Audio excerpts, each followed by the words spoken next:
अशोक कुमार जी, वहाँ के हालात अभी कैसे? ताजा अपडेट आपसे सबसे पहले बताइए, क्या स्थिति वहाँ की अभी? देखिए, जो स्थिति है वहाँ तो नॉर्मल है अभी। हाँ। अवलांच आया और उसने पूरा पावर प्रोजेक्ट को तोड़ दिया, सबको बहा के ले गया जितने लोग वहाँ काम कर रहे थे। जी। और उसके नीचे डाउन स्ट्रीम में हमने अलर्ट कर दिया तो वहाँ ज्यादा डैमेज नहीं हो पाई।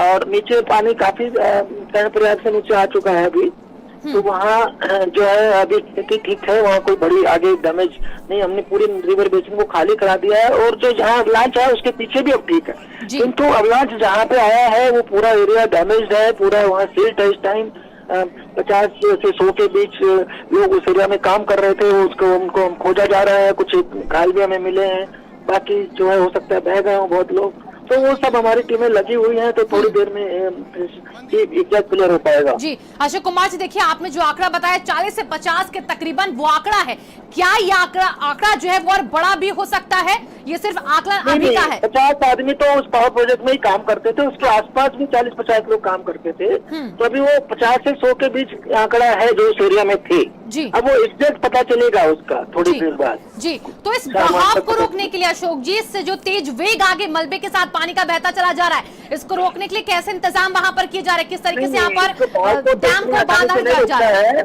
सुनिए, भाव इतनी आसानी से नहीं रुकता, किंतु ये 4 घंटे मतलब अभी 11 पौने 11 की घटना है, 3-3.5 घंटा हो गया, तो जहाँ ये कर्णप्रयाग तक पहुंचा है वहाँ अब ये उस खतरनाक रूप में नहीं रहा है।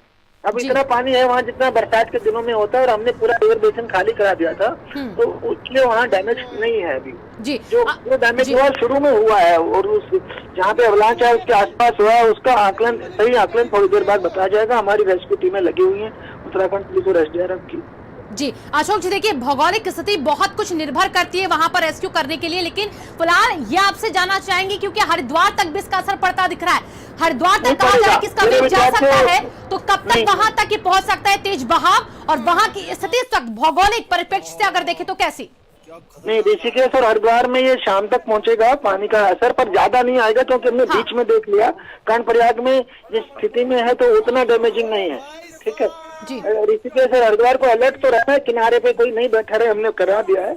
अदरवाइज जो लोग किनारे पे नहीं होंगे उनके लिए कोई बड़ा खतरा नहीं।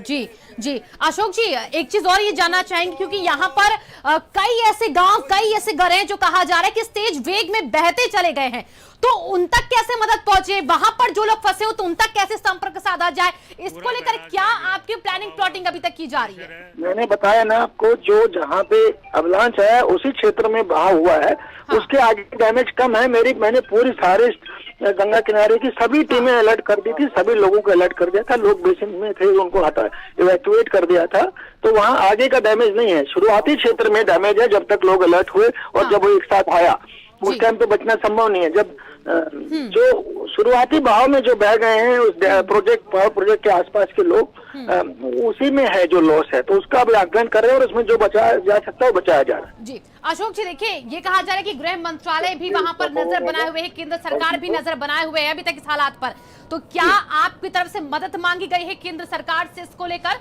आगे आई केंद्र सरकार? नहीं, वो हम उनके संपर्क में हैं जी। और जो आवश्यक मदद हमें चाहिए वो वहाँ से आ रही है। आईटीबीपी की टीमें भी अपने आप की जो उस क्षेत्र में है, जोशीमठ क्षेत्र में, वो अपने आप वहाँ पहुँच रही हैं। तो बाकी अभी स्थिति जो है, जो डैमेज एकदम इमीडिएट हुआ है उसके बाद अभी कंट्रोल में है सब। जी अशोक जी, देखिए जहाँ पर ऋषि गंगा प्रोजेक्ट, अशोक जी से हमारा संपर्क टूट चुका